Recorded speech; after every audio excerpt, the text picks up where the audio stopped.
Okay, a lot of people ask me and Starsky, what do you do when it's raining? Well, simple thing.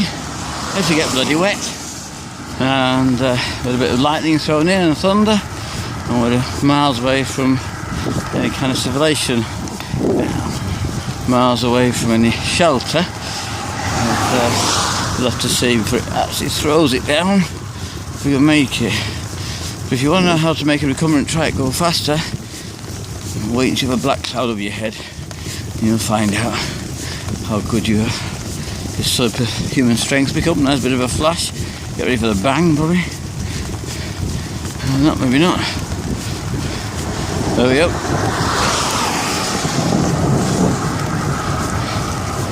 Okay.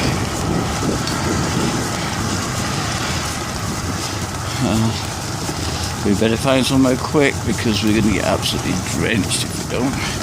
It's okay for a few minutes. Keep some. Here we go. No, we're going to get soaked. Oh well.